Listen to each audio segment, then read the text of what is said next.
Nagniningning ang mga mata ng 30 taong gulang na si Berhel nang makita niya ang labis na kasiyahan sa mga mata ng kanyang nobya na si Monica.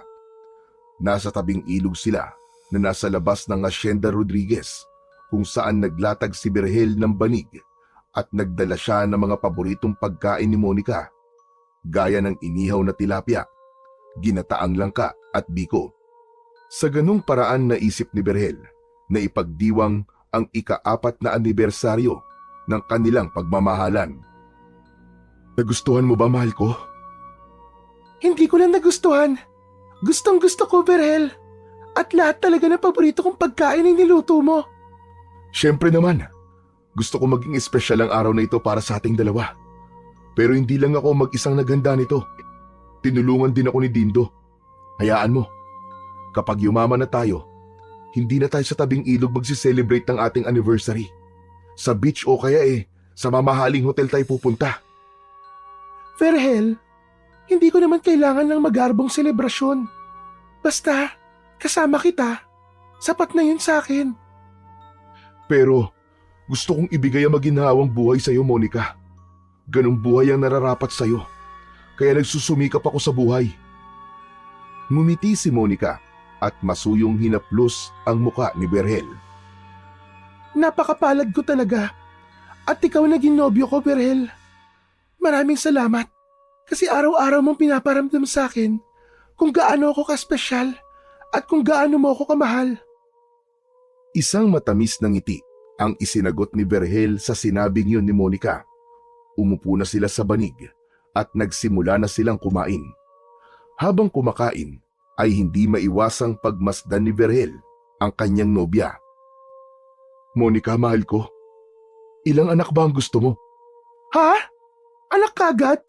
Pambihira, hindi pa nga tayo kasali. Doon din naman papunta yun di ba? Ilan nga? Sabihin mo na sa akin. Siguro mga 3 lang. Ang gusto ko, 2 lalaki, tapos 1 babae. Yan. Gusto ko rin ng ganon. Saka, sana magkaroon din tayo ng sariling bahay. Ayoko na habang buhay tayo nandito sa asyenda. Tama ka dyan, Berhel. Iba rin kapag may sariling bahay. Para naman, hindi dinumero ang galaw natin. Hayaan mo. Darating din tayo sa bagay na yan, Monica. Gusto ko, kapag nakaipon na tayo, aalis na tayo rito at magtutungo tayo sa syudad. Matapos magsalita ni Berhel, ay napansin niya ang biglaang pananahimik ni Monica. Naramdaman niya agad na may gumugulo sa isipan ng kanyang nobya. Oh, sandali lang. Bakit bigla kayatang tumahimik, mahal ko? May problema ba? Naisip ko lang kasi yung natagpo ang patay kaninang umaga. Nakakaawa si Mang Mulong. Ang dami niyang anak na naulila. Berhel, sana talaga makaalis na tayo dito. Halos sunod-sunod na kasi ang patayan dito at mga taong nawawala. Huwag ka mag-alala, mahal ko. Kapag nakaipon na tayo, aalis kagad tayo dito. Konting tiis na lang. Pero paano? Kung hindi kagad tayo makaalis dito, Berhel. Natatakot ako na baka mamaya may mangyaring masama sa atin. Naiintindihan ko ang takot mo, mahal ko. Pero tandaan mo, magkasama tayo. Hanggat magkasama tayo, walang masamang mangyayari sa atin. Lalong-lalo na sa iyo, Monica. Poprotektahan kita hanggat sa abot ng aking mga kaya. Isang matipid na ngiti ang isinagot ni Monica kay Berhel, ngunit bakas pa rin sa maganda nitong muka ang takot. Sige na. Tama na ang ganyang usapan. Saka na lang natin pag-usapan ng ganyang bagay. Gusto ko masaya lang tayo ngayon. Anniversary natin, di ba? Pasensya na, mahal ko. Hindi ko lang maiwasang isipin yun. Nag-aalala kasi ako para sa ating dalawa. Matapos yun, ay pinagtuunan na nila ng pansin ang kanilang pagkain. Binago ni Berhel ang kanilang pinag-uusapan. Naging topic nila ang mga nakakatawang experience nila ni Monica at ang mga plano nila sa hinaharap. Mas gumaan ang pakiramdam niya nang makita niyang tumatawa si Monica, lalo na kapag nagbibitiw siya ng mga biro. Makalipas ang ilang sandali, ay naglublog na sila sa malamig at malinis na tubig sa ilog. Nagharutan sila at patuloy na nagtawanan na para bang silang dalawa lamang ang tao sa mundo. Hindi nagtagal ay parehas na silang napagod at napagkasunduan nila na umuwi na para makapagpahinga. Sandaling lumayo si Monica upang magpalit ng tuyong damit, habang si Berhel naman ay nagligpit ng kanilang mga gamit at pinagkainan. Ngunit habang abala si Berhel sa kanyang ginagawa, ay bigla niyang narinig ang malakas na tili ni Monica. Agad tumakbo si Berhel patungo kay Monica. Pagdating niya roon, nakita niyang nakatayo si Edwin, ang anak ng may-ari ng asyenda, sa harap ni Monica. Halos 2 di pa lang ang layo nito sa kanyang nobya. May dala itong shotgun na nakasabit sa balikat nito. Mabilis na lumapit si Berhel kay Monica. "Sir Edwin, ano pong ginagawa niyo rito?" "Kailangan mo pa bang itanong sa akin yan, Berhel? Halos sakop pa rin ng lupa namin ang ilog na to, kaya pupunta ako rito anumang oras na gustuhin ko. Kayong dalawa, anong ginagawa niyo rito? Hindi ba dapat nagtatrabaho kayo ngayon?" "Mawalang galang na po, Sir Edwin, pero araw po ng pamamahinga namin ngayon ni Monica." "Kahit na, ayoko ng pakalat-kalat kayo kung saan-saan." Napansin ni Berhel ang kakaibang tingin ni Edwin kay Monica. Lalaki rin siya, kaya alam niya na tila may kasamang pagnanasa ang sulyap na ginawa nito sa kanyang nobya. Nang hindi na sila nagsalita, ay umalis na rin si Edwin. Habang papalayo si Edwin, tinignan ni Berhel si Monica. "Ayos ka lang ba, mahal ko? Ano ba nangyari?" Huwag ka mag-alala. Ayos lang naman ako. Nagulat lang ako kasi biglang dumating si Sir Edwin. "Basta, hanggat maaari, umiwas ka sa kanya. Masama ang kutob ko sa lalaking yun." Nanginginig na tumango si Monica. Iniwanan na muna ni Berhel si Monica upang makapagpalit na ito ng damit, habang siya naman ay bumalik sa pagliligpit ng kanilang mga pinagkainan. Noon pa man, ramdam na ni Berhel na interesado si Edwin kay Monica. Kaya naman, sa tuwing nasa paligid ang anak ng kanilang amo, ay hindi siya umaalis sa tabi ng kanyang nobya. Habang naglalakad sina Berhel at Monica pabalik sa kanilang kubo, ay hindi naiwasan ni Berhel na sariwain sa kanyang isipan kung paano sila nagkakilala ng pinakamamahal niyang si Monica. Si Monica ay ipinanganak at lumaki sa Hacienda Rodriguez. Ang mga magulang nito ay mga dating trabahador sa hacienda at doon din pumanaw ang mga ito. Sa pagkakataon na yun ay dumating si Berhel sa hacienda bilang isang bagong trabahador at agad niyang napansin si Monica dahil sa pagiging simple at masipag nito. Hindi nagtagal, nakaramdam si Berhel ng pagkagusto kay Monica at nagsimula ng manligaw. Matapos ang ilang buwan ng ligawan, ay naging magkasintahan sila at nagsimula ng isang simpleng buhay sa isang maliit na kubo sa loob ng hacienda. Bagamat magkasama sila sa ilalim ng iisang bubong, iginagalang ni Berhel ang pagkababae ni Monica. Ipinangako niya sa kanyang sarili. Nagagawin lamang nila ni Monica ang bagay na yon kapag kasal na silang dalawa. Habang palapit sina Berhel at Monica sa kanilang kubo, ay natanaw nila si Dindo na nakatayo sa harap ng maliit na tindahan. May dala itong isang basket ng mga hinog na mangga. Ang mga mata ni Dindo ay nagliwanag nang makita sina Berhel. Kumaway pa ito habang nakangiti. Si Dindo ay matalik na kaibigan ni Berhel. Halos magkasabay silang pumasok noon sa hacienda, kaya naging malapit silang dalawa sa isa't isa. Nang makalapit sila kay Dindo, ay inilapag nito ang basket sa lupa. "Grabe naman! Ang tamis-tamis talaga ng dalawan to! Baka mamaya ilang gamin na kayo niyan, ha? O ano, kumusta nga pala ang date nyo? Ayos ba?" "Bago ang lahat, Dindo. Salamat kasi tinulungan mo ako sa pag-setup dun sa tabing ilog, ha. Maayos naman ang naging date namin.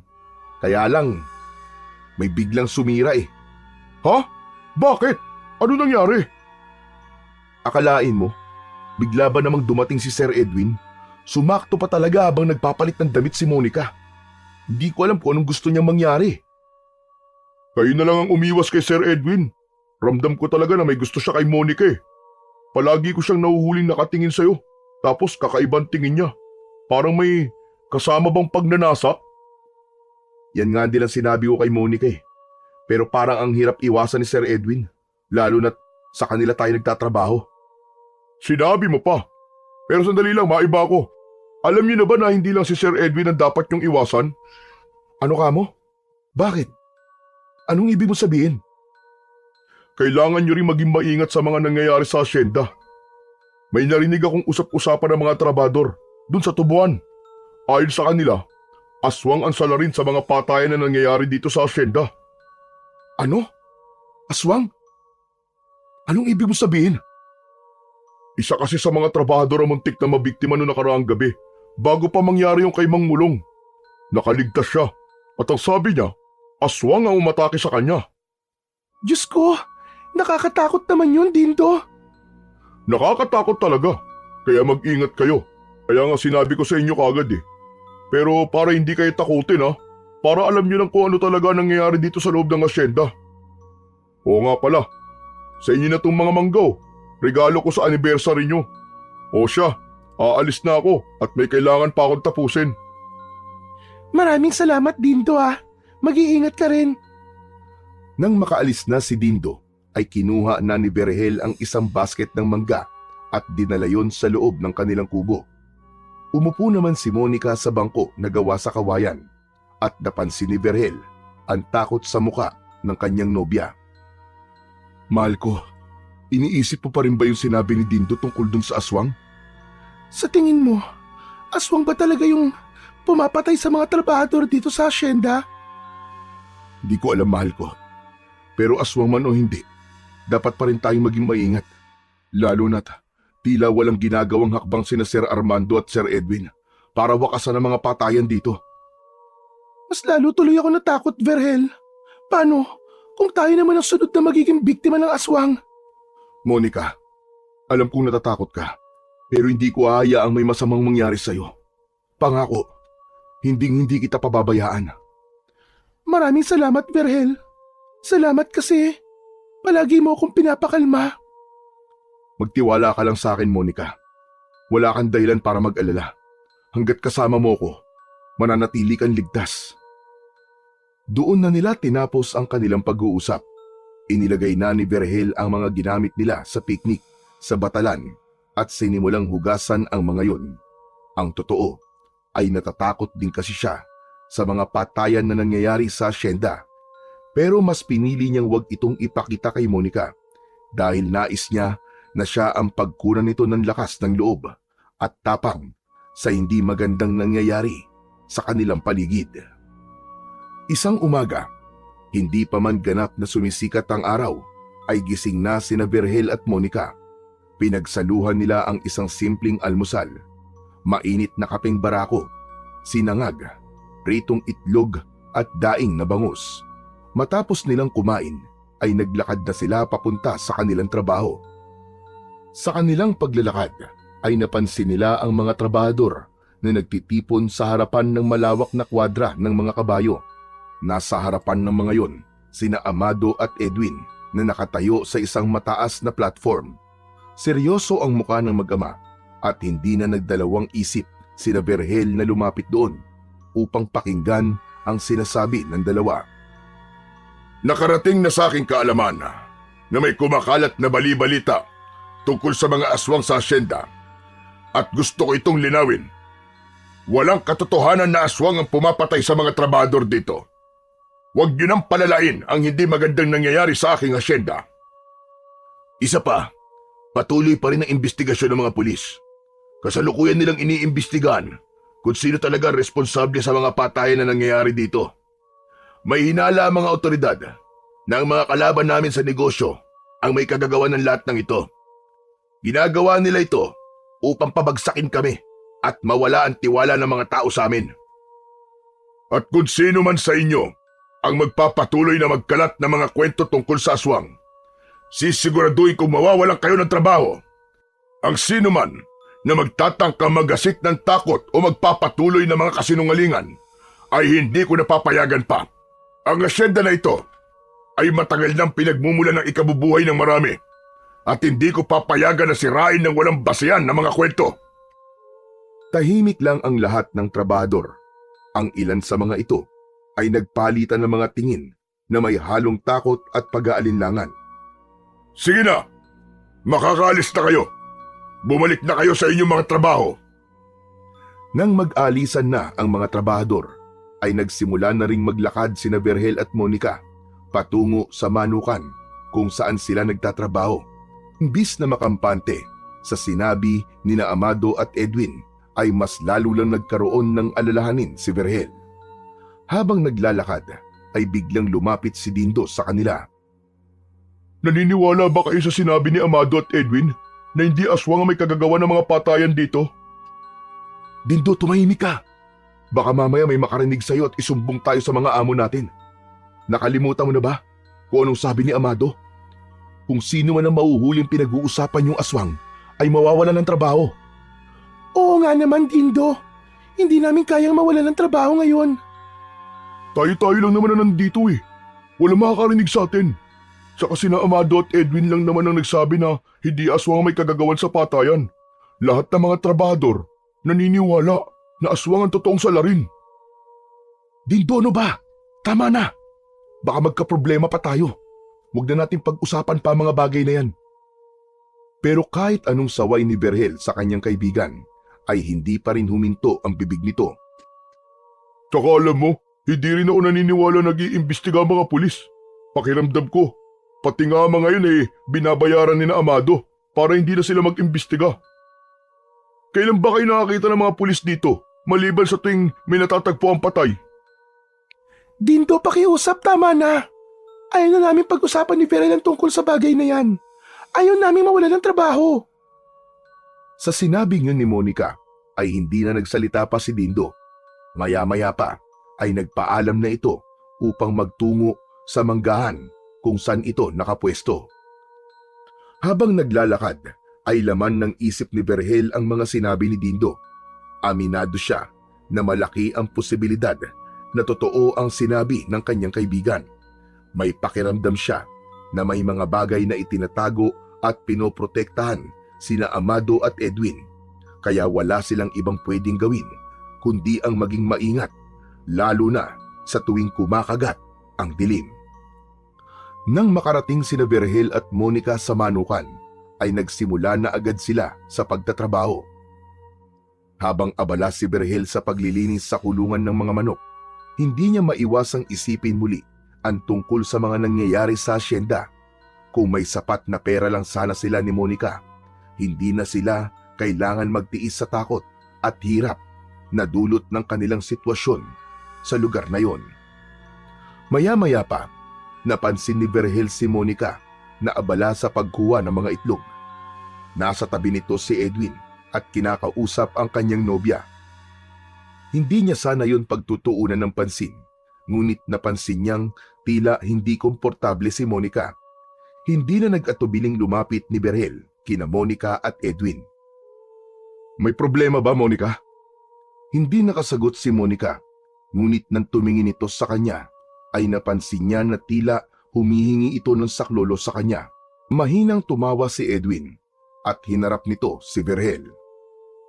Nakakainsulto naman yung tanong mo, Berhel. Porket kinakausap ko lang si Monica, may problema ka agad? Mawalang galang na, Sir Edwin.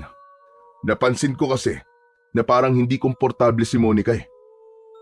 Monica, ikaw ang tatanungin ko. Hindi ka nga ba komportable sa pinag-uusapan natin? Hindi sumagot si Monica. Yumuko ito at itinuon ang atensyon sa pagkuha ng mga itlog. Sumagot ka, Monica. Hindi ka ba komportable? Komportable po ako, Sir Edwin. Berhel, wala ka naman dapat ikabahala. Tungkol lang sa ginagawa ko rito sa manukan ng tinatanong niya sa akin. O ano? Narinig mo, Berhel? Grabe ka kasi kung makabakod sa syota mo eh. Akala mo naman aagawin ko siya sa'yo. Matapos yung sabihin ni Edwin, ay naglakad na ito palayo. Matiim na tinitigan ni Berhel ang papalayong lalaki. Nang tuluyang makalayo si Edwin, ay hinarap ni Berhel si Monica na sa sandaling yun ay alam niya na nababahala pa rin. Mahal ko, ano ba talagang pinag-uusapan niyo ni Sir Edwin? Wala na siya. Pwede mo bang sabihin sa akin ang totoo?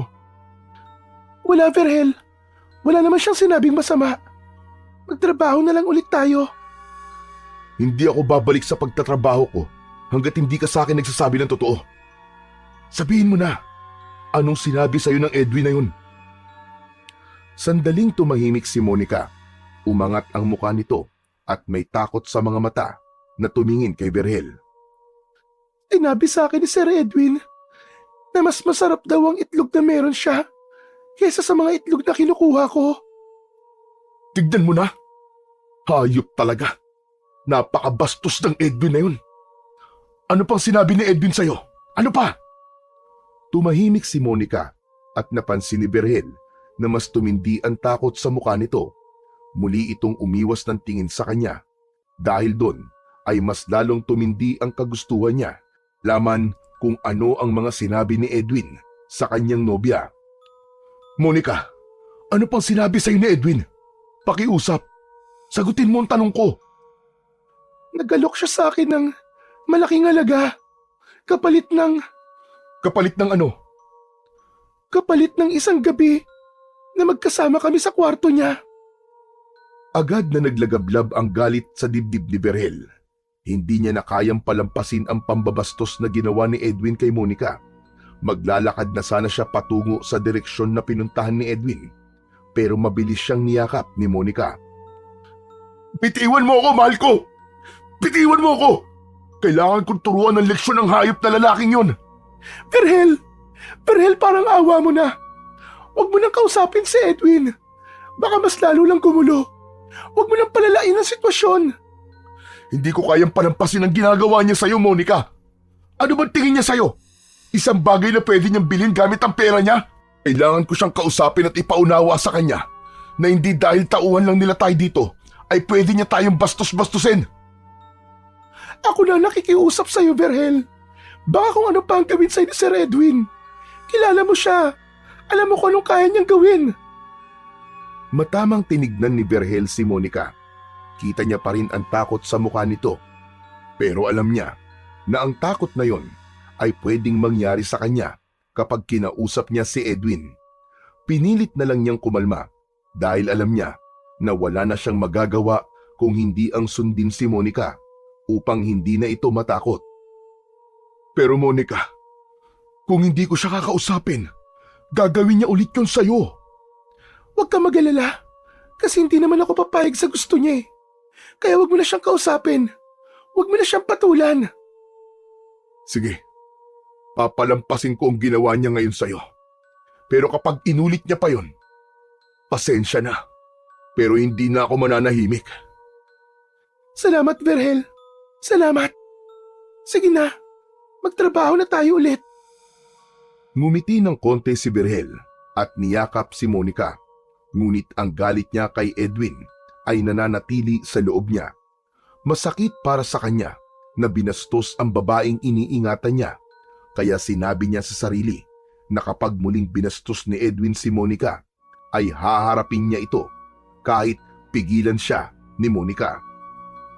Isang madaling araw, nagising si Berhel sa mahimbing na pagkakatulog nang maramdaman niya ang maalinsangan na paligid. Hindi mainit pero pinagpapawisan siya. Natigilan siya nang makarinig siya ng kaluskos sa labas ng kubo. Tila may naglalakad paikot-ikot sa kubo nila ni Monica. Marahang tumayo si Berhel. Nang umingit ang papag, ay nagising din si Monica at nagtataka nang makita si Berhel na papalabas ng maliit nilang kwarto. Berhel, saan ka pupunta? Parang may tao sa labas. Lalabas lang ako sandali. Ano? Huwag ka na lumabas. Baka kung ano pa mangyari sa'yo. Dito ka na lang. Huwag ka mag-alala. Mag-iingat ako. Lumabas si Berhel sa kwarto nila at kinuha ang itak na nakasabit sa dingding. Lumabas siya ng kubo habang si Monica naman ay nakatayo sa pintuan ng kubo. Puno ng pag-aalala ang mukha nito. Naglakad si Virgil papunta sa likod ng kubo at pagdating niya roon ay isang nakakatakot na nilalang ang sumalubong sa kanya. Isa yung aswang na may nanlilisik na mga mata at matutulis na mga pangil at kuko. Inatake ng aswang si Virgil. Sinunggaban siya nito at kinagat siya sa leeg. Malakas na napasigaw si Virgil dahil sa labis na sakit. Sinubukan niyang saksakin ng aswang gamit ang itak, ngunit pinigilan siya nito. Hinawakan ng aswang ang kamay niya at bumaon doon ang matutulis nitong kuko. Nabitiwan ni Virgil ang itak at halos panawa na siya ng ulirat dahil sa labis na sakit na lumukob sa kanya. Nakita niya si Monica na lalapit sana pero agad niya tong sinigawan. "Tumakas ka na, Monica! Tumakas ka na! Humingi ka ng saklolo! Bilisan mo!" Akmang sasakmalin ng aswang sa leeg si Virgil, ngunit sa huling sandali, narinig nila ang malakas na sigaw ng mga trabahador na tumatakbo papunta sa kanila. May dalang mga sulo na apoy ang mga yon. Sa pagkakataon na yon, ay pinakawalan na ng aswang si Virgil at mabilis itong tumakbo, palayo, hanggang sa tuluyan na yung nilamon ng kadiliman. Mabilis siyang nilapitan ni Monica. Sunod na lumapit sa kanya ang mga trabahador at tinulungan ng mga ito si Virgil na makabangon. Kasama si Dindo sa mga trabahador na naroon. Dindo, kailangan natin siya madala kagad sa ospital. "Oo, sige Monica. Kukuha lang ako ng sasakyan. Sandali lang." Sa lalim ng sugat ni Virgil sa balikat ay ramdam niya ang malakas na pagbulwak ng dugo roon. Sa kabila ng nangyari, nagpasalamat pa rin siya na hindi nagtagumpay ang aswang na patayin siya. Labis ang pasasalamat niya kay Dindo at sa iba pang trabahador dahil kung hindi dumating ang mga ito, malamang ay isa na siyang malamig na bangkay ng oras na yon. Pagdating sa ospital, ay agad na inasikaso si Virgil ng mga doktor at nurse. Matapos matahi ang malalim niyang sugat, ay pansamantala siyang dinala sa hospital ward upang doon makapagpahinga ng maayos. Nasa tabi ng higaan niya si Monica na namumugto ang mga mata at labis ang pag-aalala para sa kanya. Kumusta ka na, mahal ko? Masakit pa ba mga sugat mo? Medyo makirot pa, mahal ko. Pero okay lang. Kaya ko naman. Mabuti na lang talaga at dumating si Dindo. Oo nga pala. Nasaan si Dindo? Gusto kong magpasalamat sa kanya at sa mga trabahador na tumulong sa atin. Bumalik na si Dindo sa asyenda. Maaga pa ang trabaho nila mamayang umaga. Kaya pagkatid nila sa atin dito, umalis na rin sila kagad. Sinabi pala sa akin ni Dindo na bumuo sila ng grupo ng mga trabahador na magro-ronda sa asyenda tuwing gabi. Gusto kasi nila na mahuli yung aswang. Pero Virgil, hindi na talaga ligtas sa asyenda. Hindi ko na kaya manatili pa ron. Kailangan na talaga nating umalis. Huwag ka mag-alala, mahal ko. Hindi na tayo magtatagal doon. Matapos ang nangyari, kahit ako ayoko na manatili ron. May konti naman tayo naipon, di ba? Bahala na kung saan tayo aabot sa perang meron tayo. Ang importante, makaalis tayo sa asyenda sa lalong madaling panahon at makapagsimula ng bagong buhay na walang takot. At higit sa lahat, magkasama tayong dalawa at nagmamahalan. Salamat naman at pumayag ka rin sa gusto kong mangyari, Virgil. Ayokong hintayin na ikaw naman na mapahamak. Hindi ko kakayanin yun. Kaya bago pa mangyari yun, ay aalis na tayo sa asyenda. Nagpatuloy ang pag-uusap ni Virgil at Monica. Pinagplanuhan na nila ang gagawin nila sa oras na makaalis sila sa asyenda. Aminado si Virgil na wala pa silang sapat na pera para magsimula ng panibagong buhay sa ibang lugar. Ngunit natatakot siya na manirahan sa asyenda. Kung siya lang, kaya niyang manatili roon, pero natatakot siya na baka sa susunod na pag-atake ng aswang ay si Monica na ang saktan nito. Kinaumagahan, sinabihan si Virgil na maaari na siyang makalabas. Niresetahan na lang siya nito ng mga gamot na dapat niyang bilhin at tinuruan si Monica kung paano lilinisin ang mga sugat ni Virgil. Sandaling iniwanan ni Monica si Virgil sa ward dahil kailangan itong bayaran ang bill nila.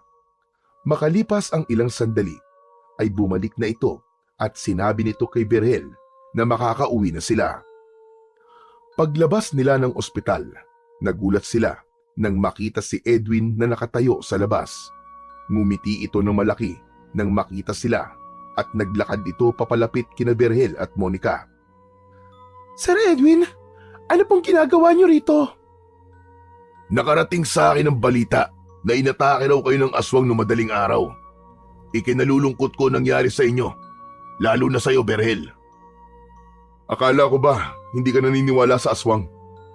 Sa nangyari sa iyo, Berhel, parang unti-unti ko nang nauunawaan na may mga bagay dito sa mundo na mahirap paniwalaan pero totoo. Siguro nga, may katotohanan ng mga sinasabi ng tao sa asyenda na aswang ang pumapatay sa mga trabador. At sana, aksyonan nyo ng problemang yun sa asyenda. Pero maiba ako. Ano po ba talagang ginagawa nyo rito? Susunduin ko kayo. Inutusan ako ni Papa na iatid kayong dalawa pabalik sa asyenda. Kahit man lang sa ganitong paraan ay makatulong ako sa inyo. Hindi na kailangan, Sir Edwin. Kaya na naming umuwi ng kami lang. Maraming salamat na lang po. Wala naman sigurong masama kung tatanggapin yung tulong ko. Ako na mag-aatid sa inyo. Sige na. Huwag na kayong tumanggi. Tinignan ni Berhel si Monica at nakita niya ang alinlangan sa mukha nito. Ngunit naisip ni Berhel na mas magiging komportable sila kung sasabay sila kay Edwin pabalik sa asyenda. Sige, Sir Edwin. Payag na po kami. Ayos! Tara na, para makauwi na agad kayo sa bahay niyo sa asyenda. Nagpatiuna si Edwin habang nakasunod dito sina Berhel at Monica. Mahal ko, bakit ka pumayag na iatid niya tayo? Para makauwi na agad tayo. Saka sa tingin ko naman hindi ka naman niya babastusin kasi kasama mo ko. Nang makarating sila sa nakaparadang sasakyan ni Edwin, ay sumakay na sila sa likod. Habang si Edwin naman ay pumwesto sa may driver seat at agad nitong pinaandar ang kotse palayo sa ospital. Tahimik na nakaupo sina Berhel at Monica sa likurang upuan ng kotse ni Edwin. Hindi maintindihan ni Berhel, ngunit habang sakay sila ng kotse ni Edwin ay bigla siyang kinabahan. Pakiramdam niya ay may hindi magandang mangyayari. Makalipas nga lang ang ilang sandali, binasag ni Edwin ang katahimikan na namagitan sa kanilang tatlo. So ano? Ano ang plano niyo pagkatapos ng lahat ng nangyari? Mabutit na itanong mo yan, Sir Edwin. Para makapagpaalam na kami ni Monica sa iyo ng personal. Teka, anong ibig mo sabihin? Aalis na kami ni Monica sa asyenda. Hindi na kami mananatili ron. Natatakot na kami sa posibleng mangyari. Lalo na't sigurado na kami na meron ng aswang doon. Kung yan ang desisyon nyo, igagalang ko. Hindi ko kayo pipigilan. Huwag kayong mag-alala. Ako rin ang bahalang magsabi kay Papa. Sa sagot na yun ni Edwin, ay naramdaman ni Berhel ang kakaibang ginawa. Naisip niyang baka pigilan sila ni Edwin, ngunit hindi pala. Ngunit habang patuloy silang bumabaybay sa kalsada, napansin ni Berhel na iba ang dinadaanan nila at hindi yun papunta sa asyenda. Monica, hindi yata ito ang daan papuntang asyenda. Sir Edwin, parang hindi yata ito ang daan papunta sa asyenda. Meron lang akong dadaanan na kaibigan. Sandali lang. Nagpatuloy ang kotse sa pag-andar hanggang sa umabot sila sa isang lugar na walang kabahayan at puro talahib sa magkabila ang gilid ng kalsada. Nagsimulang magbago ang pakiramdam ni Berhel.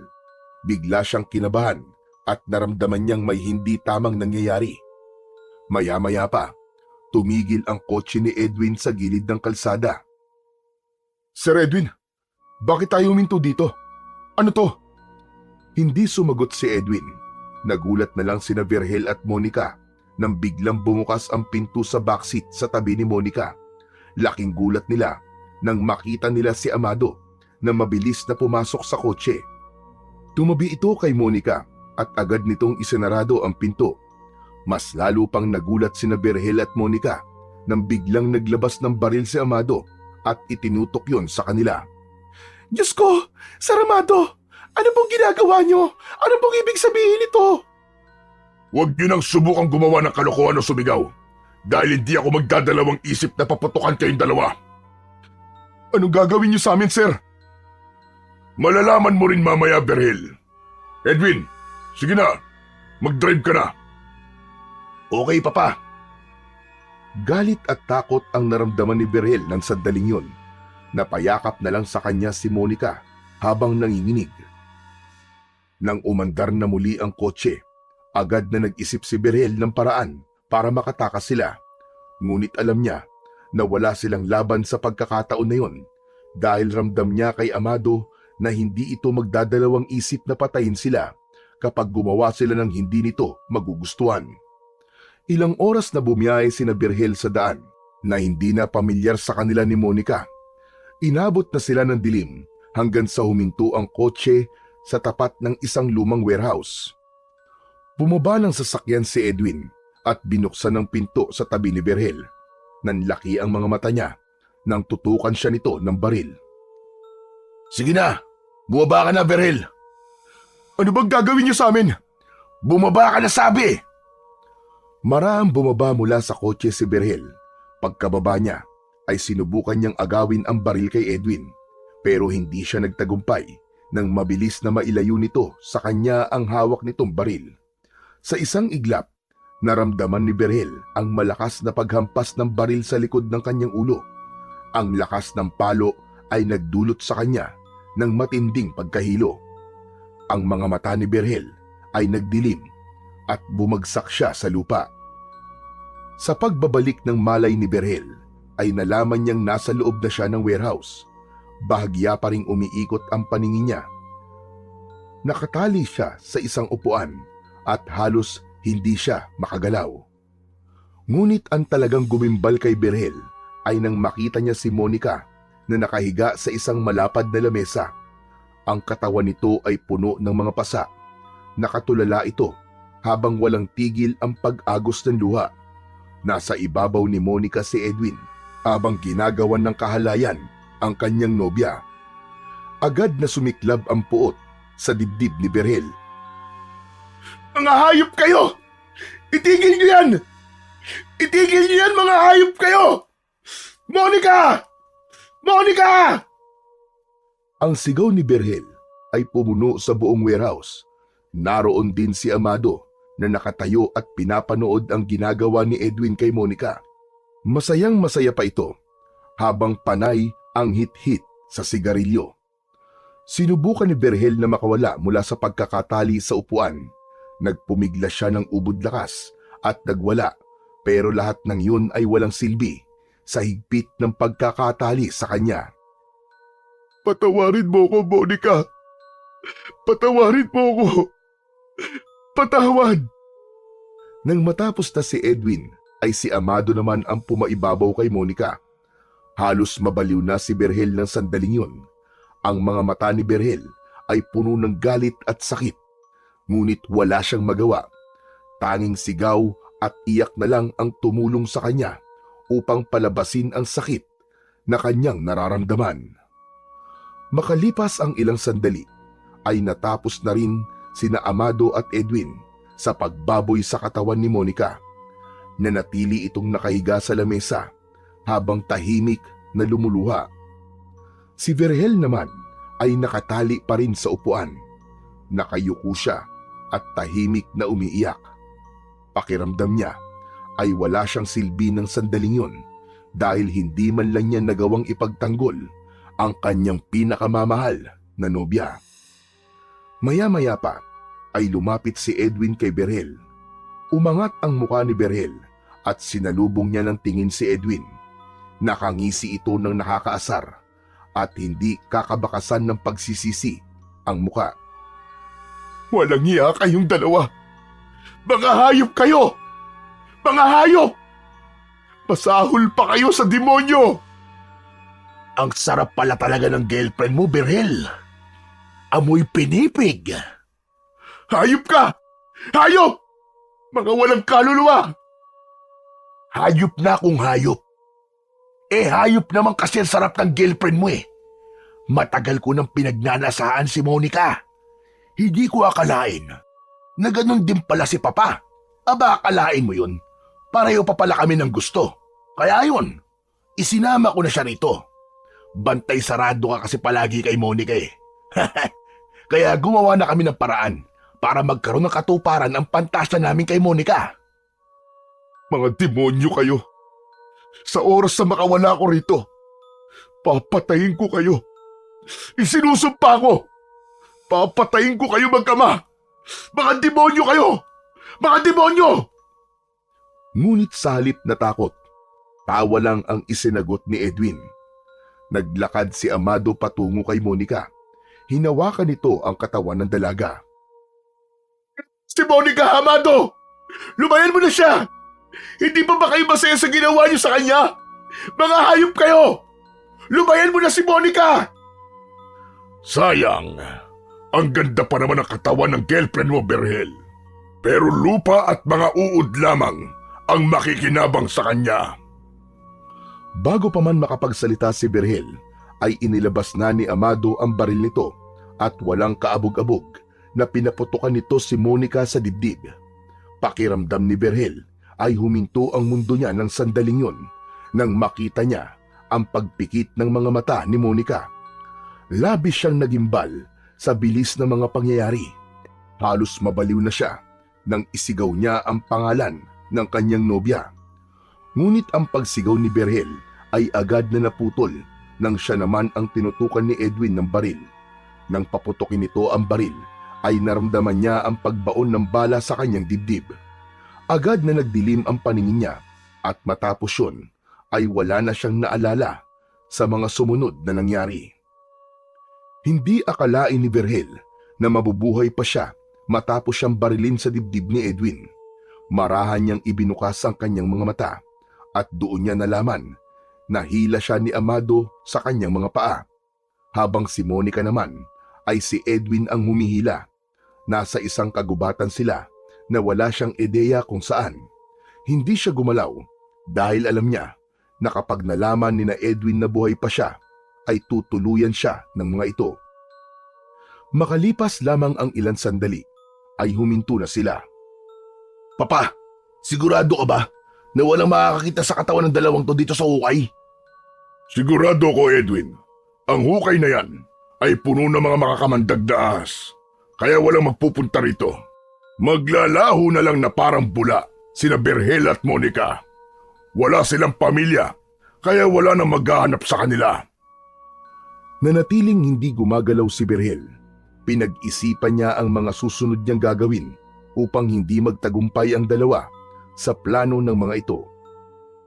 Umalis si Amado sa tabi ni Edwin. Lumapit ito sa katawan ni Monica at hinawakan yun sa dalawang kamay, habang si Edwin naman ay sa mga paa. Binuhat ng dalawa si Monica at inihulog sa hukay na nasa kanilang harapan. Hindi na napigilan pa ni Berhel ang sarili at nagsimula siya gumalaw. Pilit siyang gumapang patungo sa hukay upang tingnan ang nangyari sa kanyang nobya.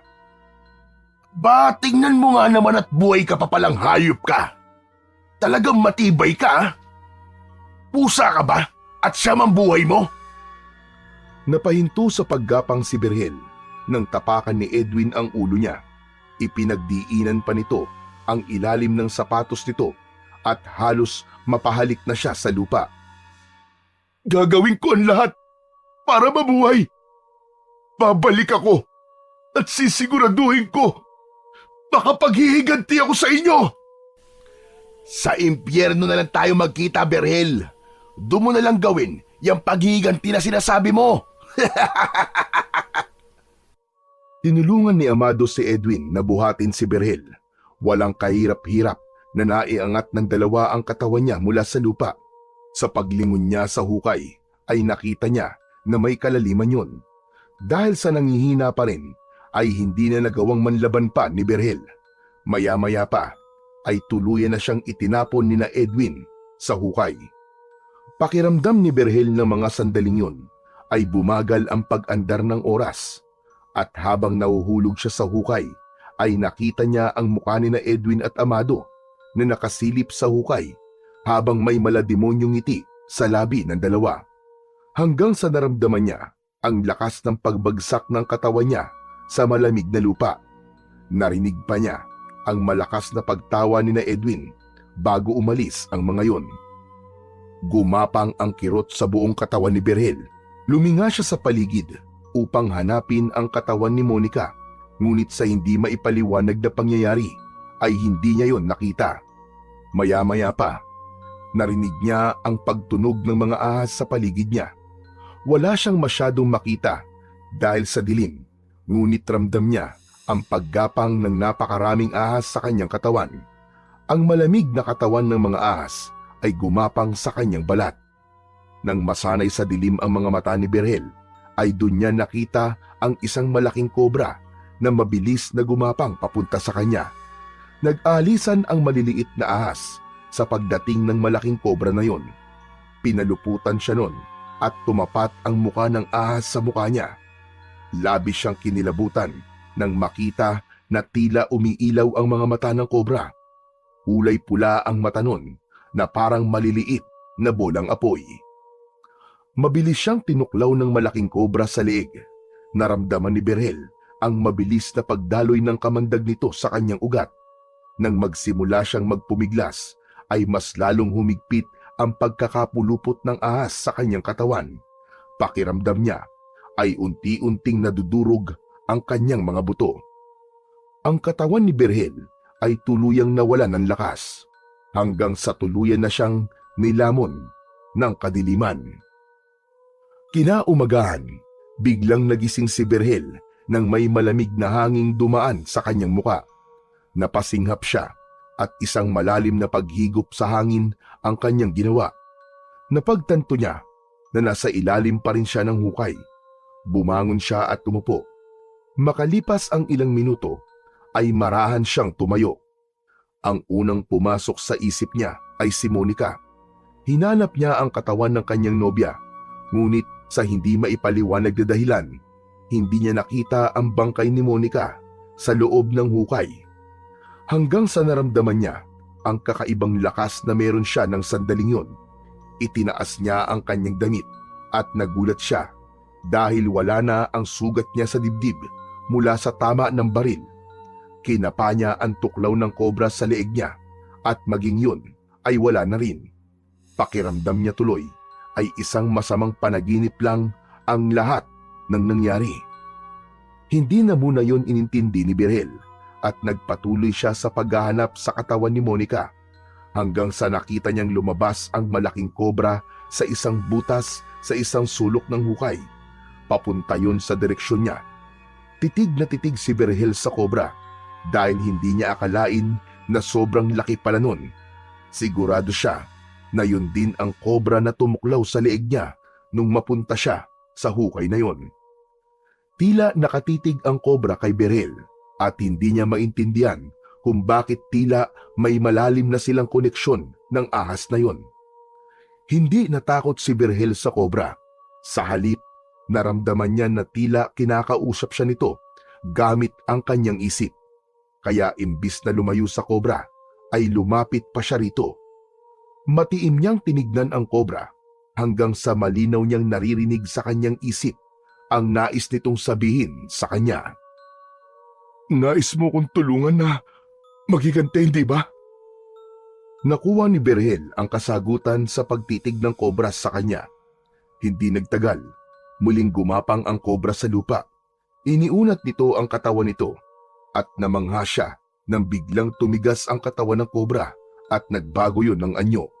Naging isang tungkod ang malaking kobra na may matutulis na dulo at ang kabilang dulo ng tungkod ay naging kahugis ng ulo ng isang kobra. Walang pagdadalawang isip na kinuha ni Berhel ang tungkod. Tumingala siya sa itaas ng hukay at nagdesisyon siyang lumabas na roon. Maingat at marahan niyang inakyat ang hukay. Nang tuluyan siyang nakalabas mula sa hukay, ay tumama sa mukha niya ang liwanag ng araw. Bumalik sa alaala niya ang lahat ng nangyari. Mula sa pangahalay ni na Edwin at Amado kay Monica, hanggang sa ang paghulog ng mga yon sa kanila sa hukay.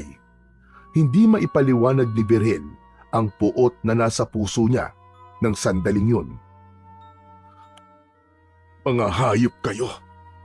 Babalikan ko kayong dalawa! Papatayin ko kayo! Sisiguraduhin kong pagsisisihan nyo hanggang impyerno ang ginawa nyo kay Monica! Nagsimulang maglakad si Berhel upang hanapin ang daan palabas ng malawak na kagubatan. Ngunit dahil sa hindi siya pamilyar sa lugar na yon, ay labis siyang nahirapan na makita ang tamang daan palabas doon. Mabilis na lumipas ang mga oras, pero nanatiling nasa gubat pa rin si Berhel hanggang sa hindi niya na namalayan na gabi na pala. Doon na siya nakaramdam ng pagod na dulot ng walang tigil na paglalakad. Nakakita siya ng isang malaking puno at nagdesisyon siya na doon na muna siya magpapahinga. Humiga si Berhel sa ilalim ng malaking puno at hinayaan niya ang sarili na makapagpahinga para makabawi ng lakas. Pero hindi pa man tumatagal sa pagkakapikit si Berhel nang mabilis niyang iminulat ang kanyang mga mata.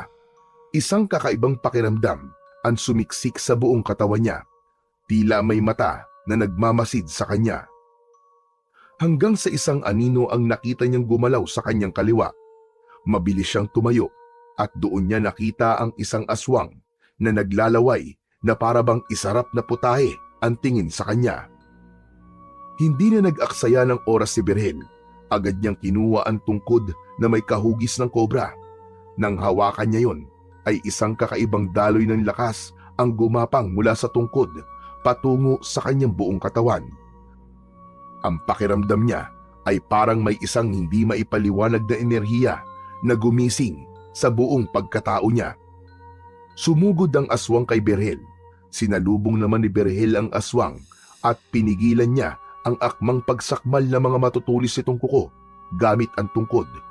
Tumalon palayo ang aswang, ngunit agad din itong umatake. Doon na nagsimula ang pakikipaglaban ni Berhel sa aswang gamit ang kakaibang lakas at liksi na meron siya. Pakiramdam niya ay hindi na siya tao ng sandaling yon.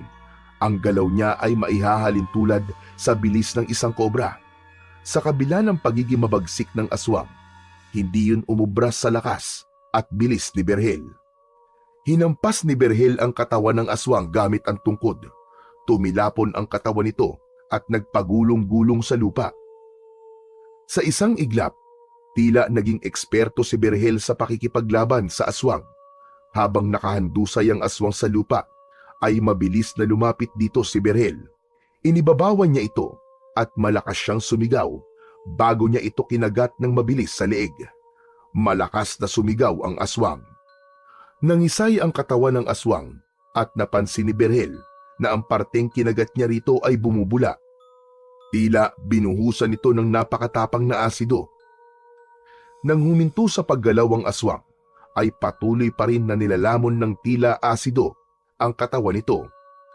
Tumayo na si Berhel at may pagtatakang tinignan ang kakaibang nangyari sa aswang hanggang sa may maramdaman siyang kakaiba sa loob ng kanyang bibig. Ngumanga siya at kinapa niya ang kanyang mga ngipin. Nanlamig siya nang may nakapa siyang dalawang pangil sa itaas na bahagi ng kanyang mga ngipin.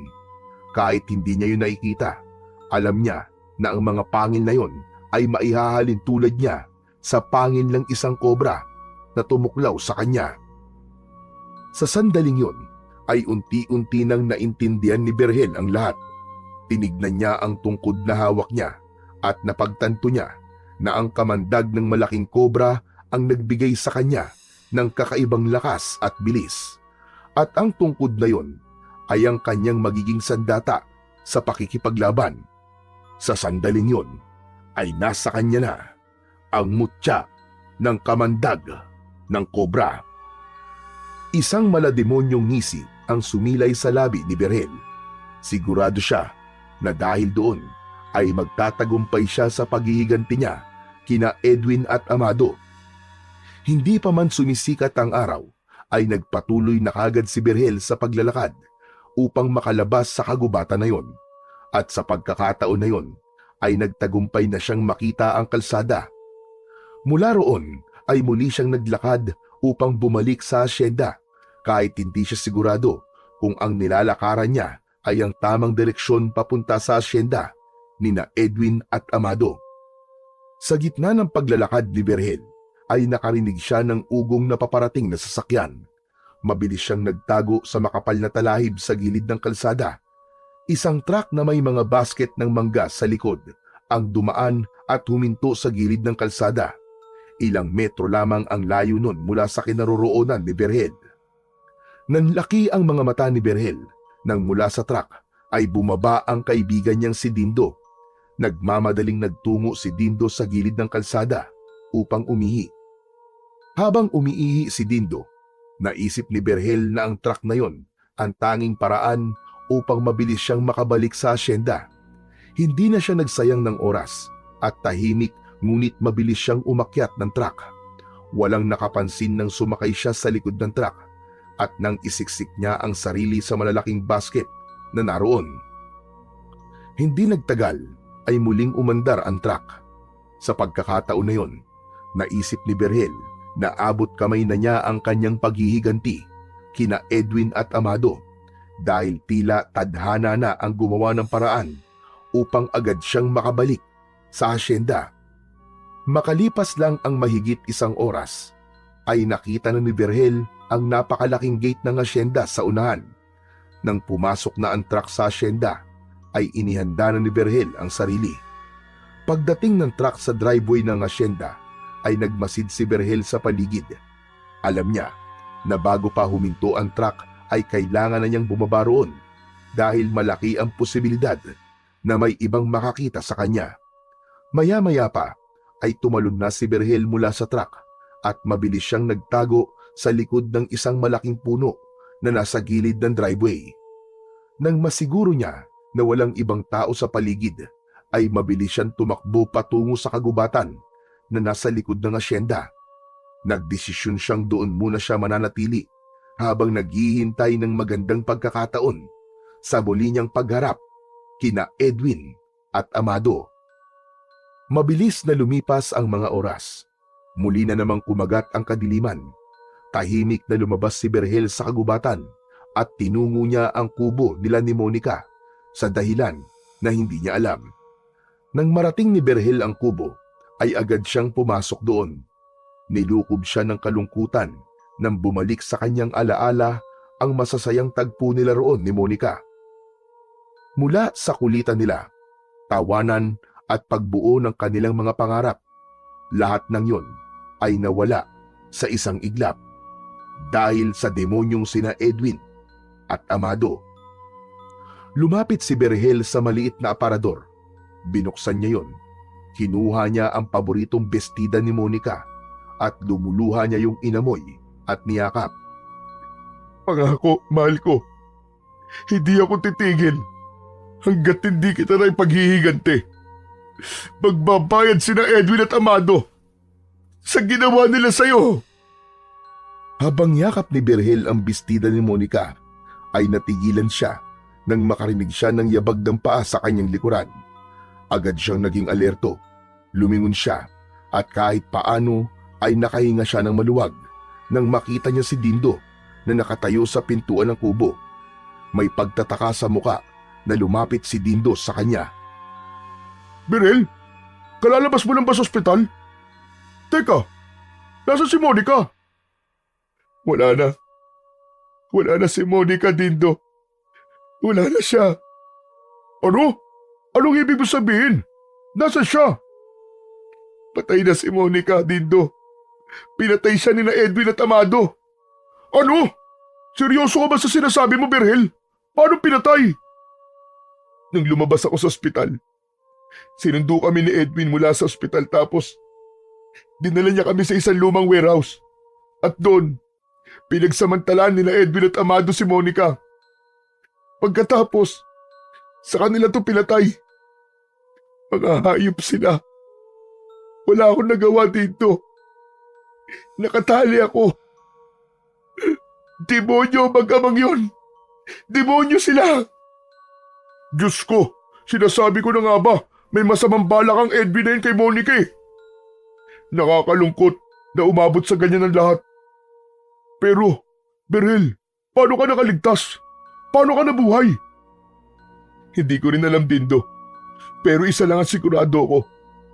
Hinayaan ako mabuhay ng Diyos dahil kailangan ko magiganti. Kailangan kong bigyan ng katarungan ang ginawa ng mga hayop na yun kay Monica. Pero Berhel, mahirap yung gusto mong gawin. Makapangyari sina Edwin at Amado. Marami silang pera at kayang-kaya nilang baligtarin ang katotohanan kapag nagharap kayo sa korte. Bakit? Sinabi ko bang sa korte kami maghaharap?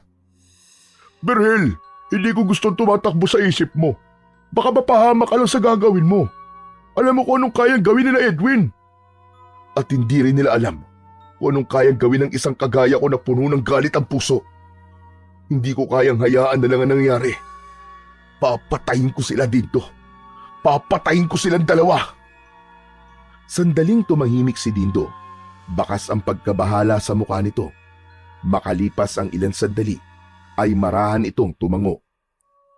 Kung yun ang magpapagaan sa kalooban mo, hahayaan na kita sa gusto mong gawin. Pero wala ngayon sa asyenda sina Edwin at Amado. Nasa bakasyon sila at walang nakakaalam kung kailan sila babalik. Talagang nagawa pa nila magbakasyon matapos ang ginawa nila. Mga walang konsensya. Pero hihintayin ko ang pagbabalik nila. At sa oras na bumalik sila dito, sinusumpa ko. Isasakotuparan ko ng paghihiganti ko sa kanila.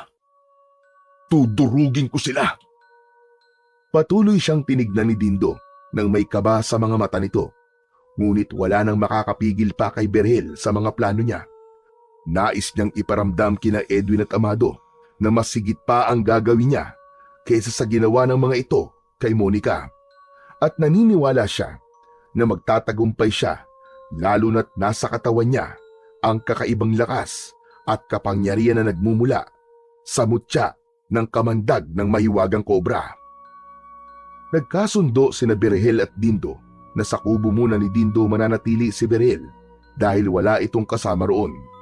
Simula noon ay doon na nanatili si Berhel habang hinihintay ang pagbabalik nina Edwin at Amado sa asyenda. Hindi siya lumalabas dahil ayaw niyang may ibang trabahador na makakakita sa kanya. Malaki kasi ang posibilidad na makarating kina Edwin na buhay pa siya kung may makakakitang ibang tao sa kanya, maliban kay Dindo. Naging mabagal para kay Berhel ang paghihintay sa pagbabalik nina Edwin at Amado. Bago siya matulog sa gabi, iniisip na niya kung paano niya pahihirapan ang dalawa.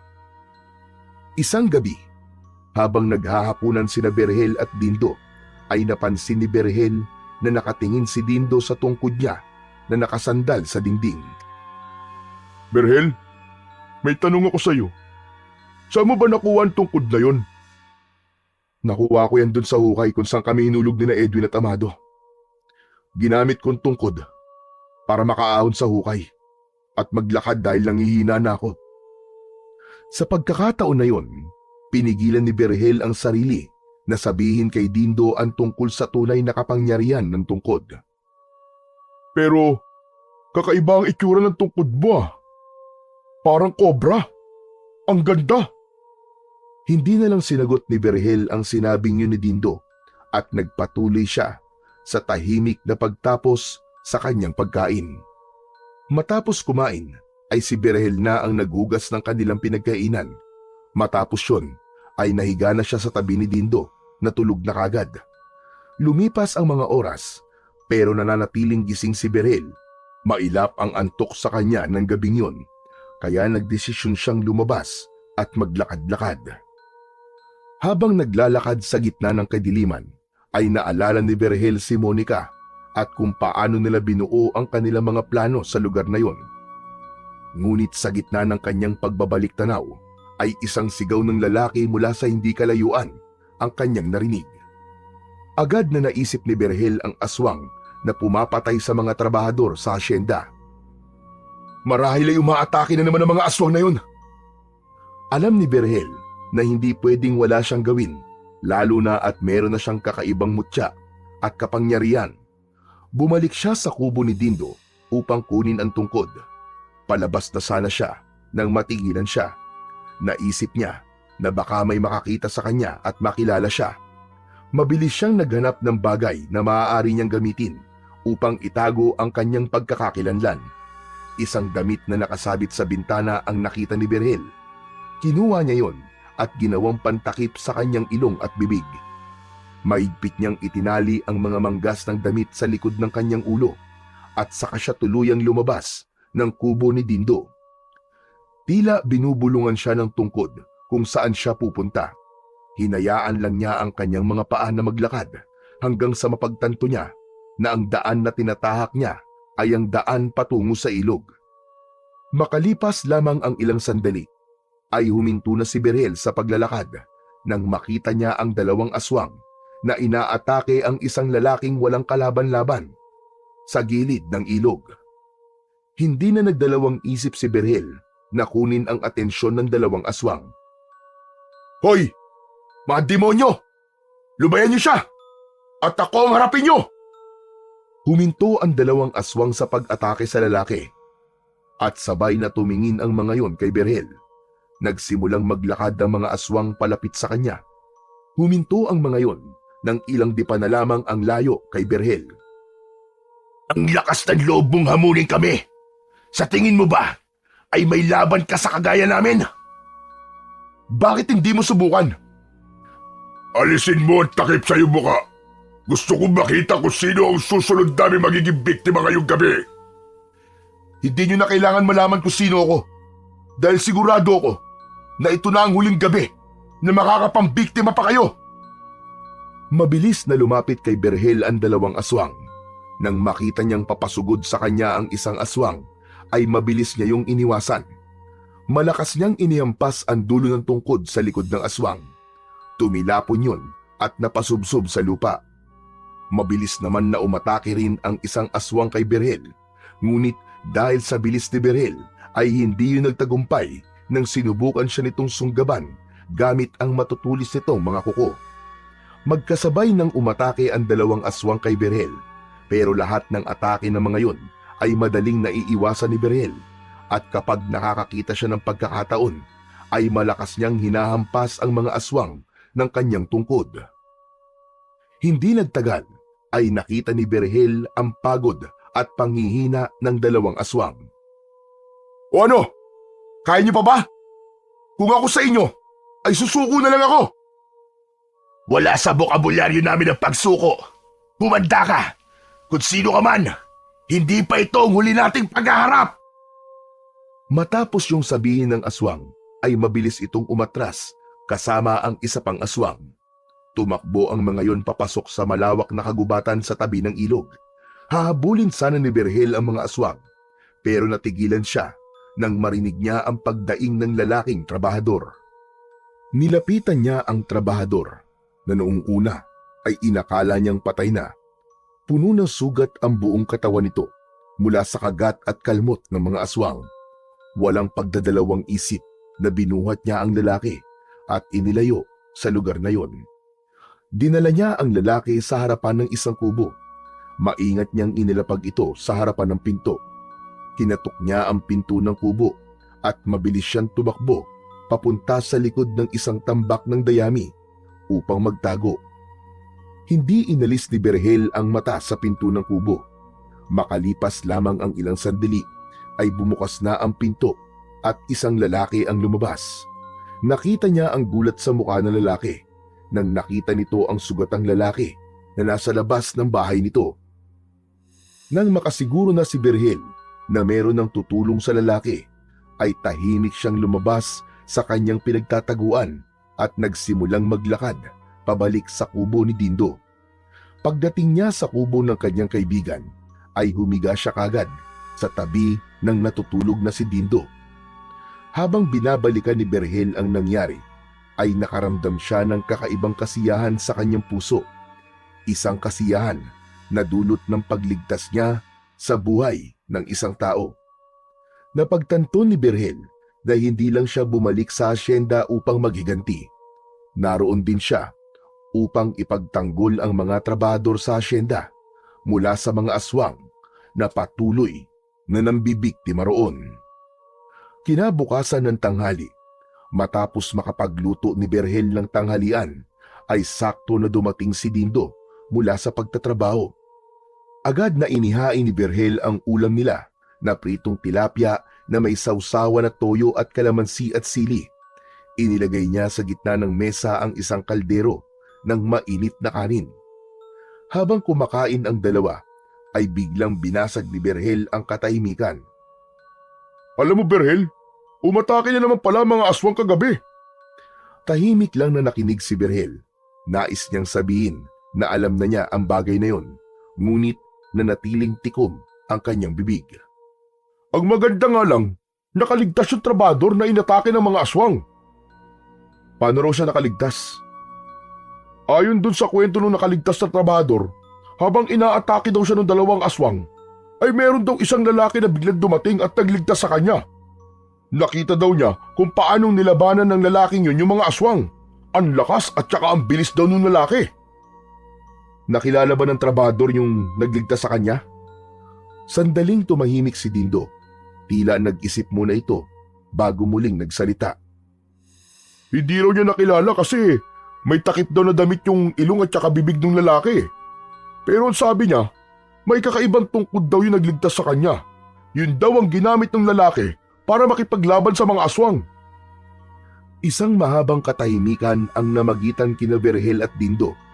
Si Berhel ay hindi na makatingin kay Dindo ng mga sandaling yon dahil may pakiramdam siya na merong hinala ito na siya ang lalaking nakipaglaban sa mga aswang nung nakaraang gabi.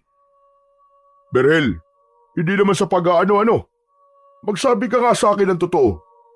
Ikaw ba ang lalaking tinutukoy ng trabador na nagligtas sa kanya mula doon sa mga aswang? Ikaw lang ang kakilala kong may kakaibang tungkod dito sa asyenda eh. Hindi pinansin ni Berhel ang tanong na yon ni Dindo. Nagkunwari siyang wala siyang narinig at nagpatuloy na lamang siya sa kanyang pagkain. Ngunit tila hindi titigil si Dindo hanggat hindi nito nalalaman ang katotohanan, kaya muli itong nagtanong. Hoy Berhel! Sagutin mo ang tanong ko. Ikaw ba ang lalaking yun? Huwag ka maingay ha. Oo Dindo, ako yun.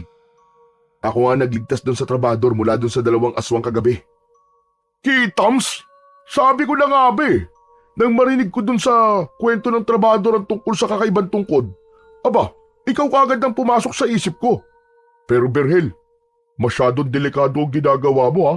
Parang pagpapakamatay ng ginagawa mo sa pagharap sa mga aswang. Wala kang dapat na ipag-alala, Dindo. Mas malakas ako kaysa sa mga aswang na yun.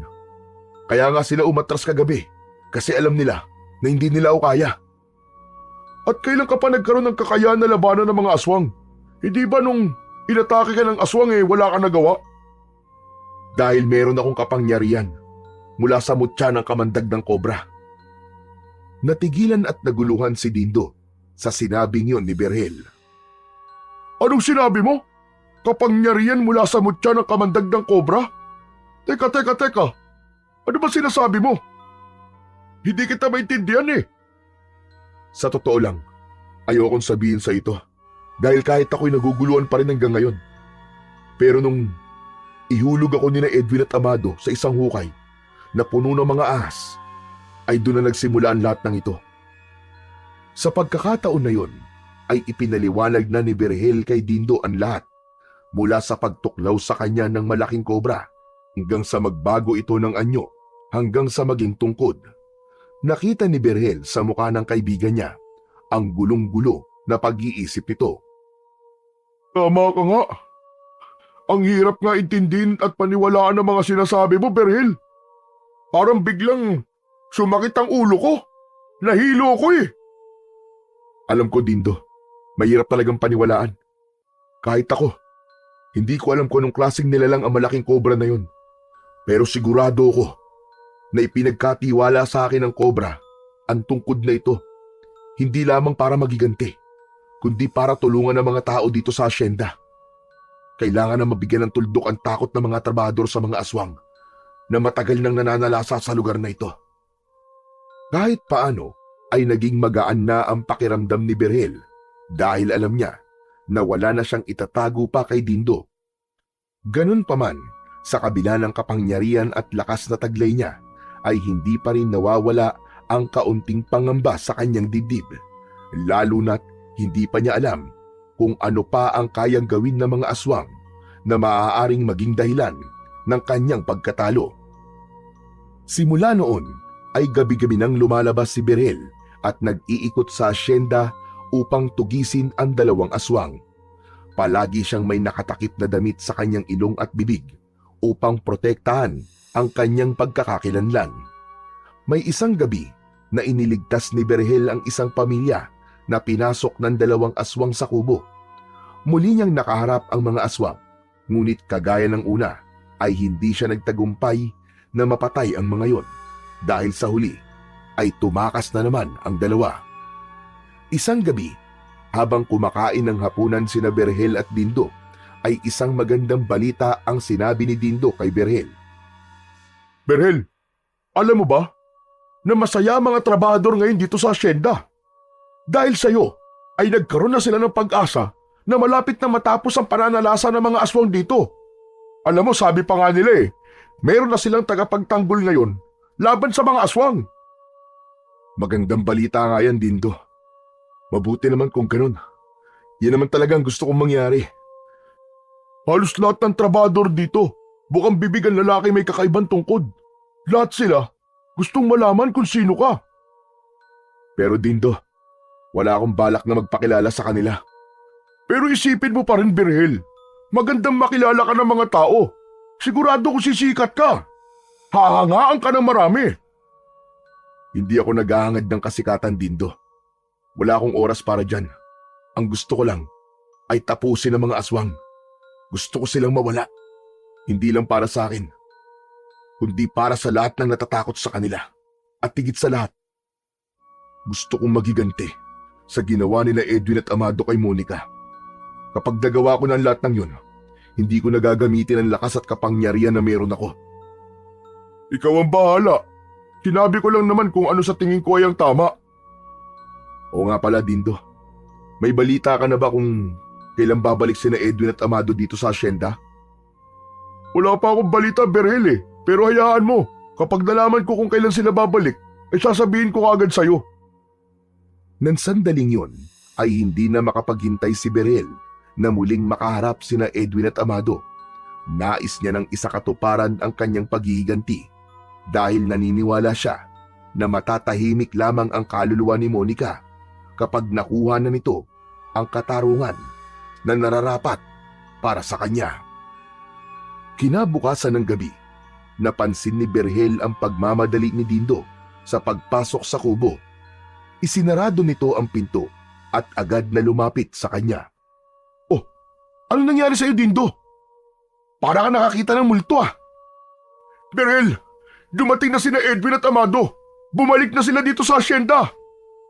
Natigilan si Berhel sa sinabi ng kanyang kaibigan. Bumilis ang tibok ng kanyang puso. Sa wakas ay dumating na rin ang araw na kanyang pinakahihintay. Ayon pa sa narinig ko, magkakaroon ng pagtitipon ng mga trabahador bukas ng umaga. Kakausapin daw kami ni na Edwin at Amado. Sa wakas, ang mga hayop na yun, makakaharap ko na ulit ang dalawang walang hiyang yun. Pero mag-iingat ka, Berhel. Basta, kapag kailangan mo ng backup, nandito lang ako Sigurado ko na hindi ko nakakailanganin ng tulong mo, Dindo. Kayang-kaya ko silang patayin at dikdikin ng ako lang. Ang mga mata ni Berhel ay naglalagablab sa galit at kagalakan dahil naniniwala siya na abot kamay na niya ang paghihiganti na kanyang pinakaaasam. Mas lalong nag-alab ang kagustuhan niya na makamit ang hustisya para kay Monica dahil nasa iisang lugar na lang sila ng mga taong bumaboy at pumatay sa kanyang pinakamamahal na nobya. Kinabukasan ng umaga, sumama si Berhel kay Dindo sa pagtitipon na mangyayari sa gitna ng asyenda. Nagsuot si Berhel ng salakot at palagi siyang nakayuko upang walang makakita ng kanyang muka. Pagdating nila roon ay marami ng trabahador ang naroon at nasa unahan nga noon sina Edwin at Amado. Napako sa mag-ama ang matalim na tingin ni Berhel. Hindi siya makapaniwala na nasa harapan na niya ang dalawang tao na responsable sa pagkamatay ni Monica. Ang kanyang mga mata ay puno ng galit, ngunit nagpigil siya. Alam niyang hindi pa yon ang tamang pagkakataon upang isagawa niya ang kanyang paghihiganti. Makalipas ang ilang sandali, ay nagsimula ng magsalita si Amado. Alam ko na matagal kaming nawala ng anak ko dito sa asyenda. Pero hindi ibig sabihin nun ay hindi na namin alam ang mga nangyayari dito. Alam ko na may isang tao na sinasabing nakikipaglaban sa mga aswang. Ngayon, kung sino man sa inyo ang nakakaalam ng pagkakakilanlan ng lalaking yon, sabihin lang niyo sa amin at may malaking pabuya na nakalaan para sa inyo. Matapos yung sabihin ni Amado, ay nagkaroon ng bulong-bulungan ang mga trabahador. Nanatiling nakatingin si Berhel kina Edwin at Amado. Ang puot sa kanyang puso ay nagsimulang mag-apoy at maglagablab. Ibinulong niya sa kanyang sarili na mamayang gabi ay pagbabayari na niya ang dalawa sa kasalanan ng mga ito. Pagsapit ng gabi, matapos ang hapunan, ay nanatiling nakaupo si Berhel. Sa isip niya ay naglalaro ang dapat niyang gawin kung paano niya mapapatay sina Edwin at Amado. Napansin ni Dindo ang pananahimik niya, kaya lumapit ito sa kanya upang kausapin siya. Ang lalim naman yata ng iniisip mo. Dindo, sa gabing ito, sisingilin ko na sina Edwin at Amado. Hindi ko na kaya maghintay pa. Sigurado ka na ba talaga sa gagawin mo na yan? Baka pwedeng ipagpasa Diyos mo na lang ang lahat. Kung tutuusin, mali ang maghiganti, Berhel. Alam kong mali ang maghiganti, Dindo. Alam ko. Pero hindi ko kayang ipagpasa Diyos na lang ang lahat ng nangyari. Kung idadaan ko pa ito sa legal na paraan, makakalusot lang sina Edwin. Malaki ang impluensya nila. Marami silang pera. At may koneksyon pa sa mga matataas na tao. Kung hahayaan ko naman silang mabuhay, malaki ang posibilidad na gawin ulit nila sa ibang ginawa nila kay Monica. Kaya mas nararapat na burahin na lang sila sa mundo. Kailangan mawala ang mga taong kagaya nila. Kung hindi na talaga kita mapipigilan, abay wala na ako magagawa, kundi ang ipagdasal ka. Sana'y magtagumpay ka sa kung ano mang gusto mo mangyari. Nagpasalamat si Berhel sa kanyang kaibigan. Nang sandaling yon, ay hindi na siya makapaghintay na harapin sina Edwin at Amado. Sigurado siyang magugulat ang dalawa sa oras na malaman ng mga ito na buhay pa pala siya. Hindi na natulog si Berhel ng gabing yon. Pagsapit ng madaling araw, ay lumabas na siya ng kubo ni Dindo. Wala nang takip ang mukha niya dahil wala na siyang pakialam kung meron mang makakilala sa kanya. Mas gusto nga niyang makita ni na Edwin at Amado ang mukha niya para malaman ng dalawa na hindi nagtagumpay ang mga ito sa pagpatay sa kanya. Nang malapit na si Berhel sa mansyon, ay sandali siyang natigilan nang nakita niya sina Edwin at Amado na lumabas mula sa pinto ng mansyon at naglakad patungo sa likod. Hindi na nagdalawang isip pa si Berhel at agad niyang sinundan ang dalawa. Ngunit pagdating niya sa likod ng mansyon, imbis na sina Edwin at Amado ang kanyang nakita, ay dalawang aswang ang sumalubong sa kanya. Maging ang dalawang aswang ay nagulat nang makita si Berhel. Wala nang oras para mag-isip si Berhel. Agad niyang inatake ang dalawang aswang at hinampas niya ang isang aswang ng tungkod sa braso nito. Ngunit ang isa pang aswang ay mabilis na sumugod kay Berhel mula sa likod. Mabilis siyang humarap dito at hinampas niya ito sa dibdib.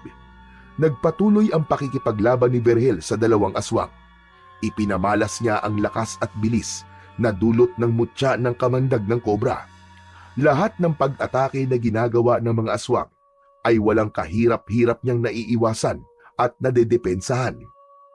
Habang abala si Berhel sa pakikipaglaban, ay napansin niyang nawala ang isa sa mga aswang. Huli na para malaman niya na nasa likuran pala niya yon. Nagulat na lang siya nang biglang sumampa ang aswang sa likod niya at kinagat siya nito ng mariin sa leeg. Napasigaw si Berhel ng dahil sa sakit nang maramdaman niya ang malalim na pagbaon ng matutulis itong ngipin sa kanyang laman. Nang umalis ang aswang sa likod niya, ay naramdaman naman niya ang malakas na pagbulwak ng dugo. mula sa kanyang leeg. Nanghihinang bumagsak si Berhel sa lupa. Agad niyang tinakpan ng palad niya ang sugat niya roon upang kahit paano ay pigilan ang pagdurugo. Habang nakaandusay siya sa lupa, ay lumapit ang dalawang aswang kay Berhel. Sa kabila ng kanyang kalagayan, matalim pa rin ang tingin niya sa dalawa. Hindi ko akalain na buhay ka pa pala, Berhel. Paano ka nakaligtas? Matapos ka naming ihulog sa hukay na puno na makamandag na ahas at may tama ka pa ng bala sa iyong dibdib. Sa sinabing yun ng aswang, ay isang realisasyon ang pumasok sa isip ni Berhel. Labis siyang nagimbal nang mapagtanto niya na ang dalawang aswang na nasa harap niya ay walang iba kundi sina Edwin at Amado. Hayop kayong dalawa! At dapat lang sa inyo ay mamatay! Hindi lang pala si Monica ang pinatay nyo, kundi pati ang mga trabador dito sa asyenda! At susunod ka na sa kanila, Berhel! Tapusin na natin si Berhel, Papa! Pero hayaan mo ko ang gumawa nun! Sa pagkakataon na yon, ay tila tinanggap na ni Berhel ang kanyang kamatayan. Labis ang panghihina na kanyang nararamdaman, dulot ng kanyang sugat sa leeg. Ngunit hindi pa man nakakakilos si Edwin para atakihin siya, ay isang tao ang biglang dumating na labis na ikinagimbal nilang lahat. Nakita nila si Monica na naglalakad palapit sa kanila habang may hawak itong balaraw sa magkabilaan nitong mga kamay. Nanlilisik ang mga mata ni Monica. Inakala ni Berhel na imahinasyon niya lang ang lahat. Ngunit nang magsimulang labanan ni Monica sina Edwin at Amado, ay doon niya napagtanto na hindi yun isang imahinasyon. Mabilis na tumakbo si Monica sa direksyon ni Edwin. Tumalon ito at sumampa ito sa magkabilaang balikat ni Edwin. Malakas na sumigaw si Monica. Bago nito itinarak ng magkasabay ang balaraw sa ibabaw ng ulo ni Edwin. Nang bumagsak sa lupa ang walang buhay na katawan ni Edwin, ay tumayo si Monica at tinignan si Amado. Walang hiya kang babae ka! Hindi kita mapapatawad sa ginawa mo sa anak ko! Aatakihin sana ni Amado si Monica, pero sa isang kisap mata ay bigla itong nawala sa kanilang paningin. Maging si Berhel ay hindi alam kung saan nagpunta ang kanyang nobya. Makalipas ang ilang segundo, biglang sumulpot si Monica sa harapan ni Amado. Bago pa man makagalaw si Amado, ay naitarak na kagad ni Monica ang balaraw sa leeg nito. Nang hugutin nito ang dalawang balaraw, ay biglang bumulwak ang masagalang dugo sa leeg ni Amado at saka ito bumagsak sa lupa. Matapos mapaslang ni Monica sina Edwin at Amado, ay humarap ito kay Berhel. Hindi pa rin makapaniwala si Berhel sa kanyang nakikita. Hindi siya makapaniwala na buhay pa pala ang kanyang pinakamamahal na si Monica. Hindi na napigilan pa ni Berhel ang mapaluha nang marahang lumapit si Monica sa kanya. Lumuhod si Monica sa harapan niya at masuyo nitong hinaplos ang kanyang muka. Monica, ikaw ba talaga yan? Buhay ka, mahal ko? Oo, Berhel. Ako ito. Salamat sa Diyos. At buhay ka rin kagaya ko. Nang sandaling yon, ang mga mata ni Berhel ay nagsimulang manlabo dahil sa dami ng dugo na patuloy na nawawala sa kanya. Naramdaman niya ang pagsikip ng kanyang dibdib at nahirapan na rin siyang huminga hanggang sa tuluyan na siyang napapikit. Inisip ni Berhel na kung mamamatay na siya ng sandaling yon, ay masasabi niyang napakasaya niya sapagkat bago niya lisanin ang mundong yon, ay ang mukha ng babaeng pinakamamahal niya ang huli niyang nasilayan. Nang muling bumalik ang ulirat ni Berhel, ay naramdaman niya na nakahiga na siya sa isang malambot na kama. Nanghihina pa siya, ngunit ramdam niya na malayo na siya sa bingit ng kamatayan. Sa pagbaling niya sa kanyang kaliwa, ay nakita niya si Monica na umiiyak ngunit may kasiyahan sa muka. Salamat sa Diyos! At gising ka na, Berhel! Hindi pa rin makapaniwala si Berhel na nasa harapan niya si Monica. Puno pa rin siya ng pagtataka kung paanong nabuhay rin ito matapos ang lahat ng ginawa dito ni na Edwin at Amado. Inabot ni Berhel ang isang kamay ni Monica at masuyo niya itong pinisil. Monica, totoo nga. Buhay ka, Monica. Buhay ka, mahal ko. Oo, Berhel. Buhay din ako kagaya mo. Pero, paano nangyari? Paano ka nabuhay?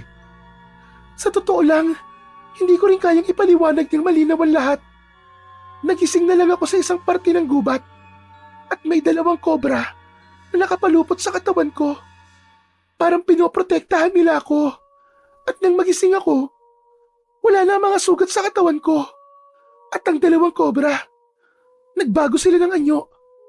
Naging mga balaraw sila.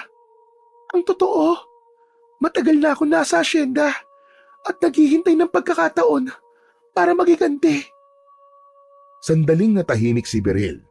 Maya-maya pa ay ikinuwento na rin niya kay Monica ang nangyari sa kanya. Parehas pala nangyari sa atin, Monica. Sa akin naman, isang malaking kobra ang kumagat sa akin. At nang magising ako, bigla na lamang naging tungkod ang kobra. Yun ang naging sandata ko para labanan ng mga aswang na hindi ko akalain na sina Edwin at Amado pala. Hindi man natin alam kung ano talaga nangyari.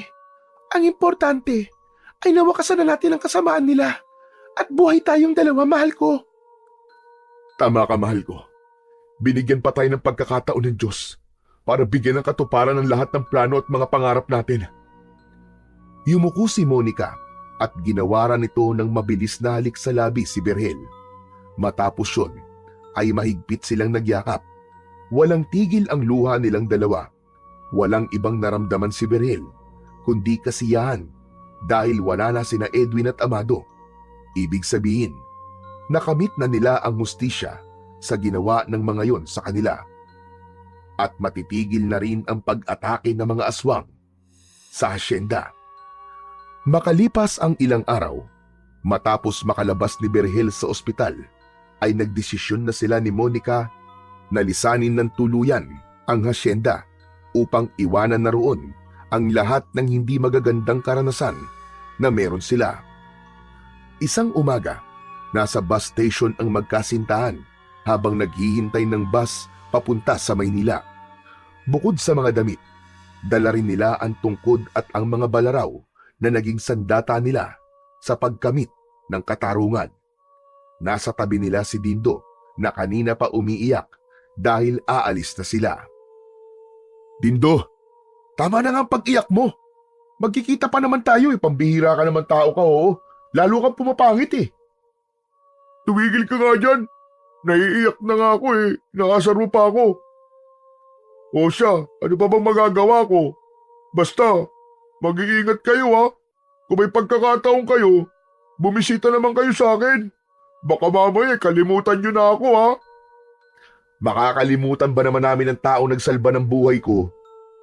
Maraming salamat, kaibigang Dindo. Kung di dahil sa'yo, malamang patay na ako ngayon. Salamat sa pag-donate mo ng dugo mo sa akin ha. Siyempre. Pwede ko ba namang pabayaan ka, Berhel? Nang malaman ko na parehas tayo ng blood type, hindi na ako nagdalawang isip. Ang gusto ko lang talaga ay mabuhay ka. Para na kitang kapatid eh. Pero sana, Dindo, umalis ka na rin sa asyenda. Masyado nang maraming hindi magandang nangyari doon. Nasa isip ko na rin yun. Plano ko na rin naman talagang umalis doon pero nag-iipon pa ako eh. Malay nyo. Sundan ko kayo doon sa Maynila, di ba? Yun, ayos yun. Para naman magkakasama pa rin tayong tatlo. Hindi na napigilan pa ni Berhel at Monica ang kanilang labis na pasasalamat kay Dindo, kaya mahigpit nila itong niyakap. Maya-maya pa ay dumating na ang bus na ang biyahe ay papunta sa Maynila. Sa huling pagkakataon ay nagpaalam na sina Berhel at Monica. Agad silang sumakay sa bus bago pa sila maubusan ng mauupuan. Sumilip silang dalawa sa bintana at kumaway kay Dindo na umiiyak pa rin.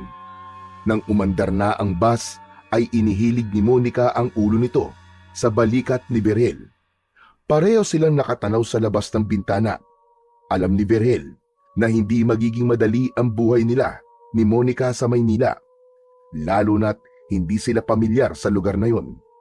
Ngunit alam niya rin na hanggat magkasama sila ng pinakamamahal niyang si Monica, ay walang pagsubok at hirap ang hindi nila kakayanin. Ang puso niya ay puno ng kasiyahan sa bagong simula na naghihintay para sa kanilang dalawa.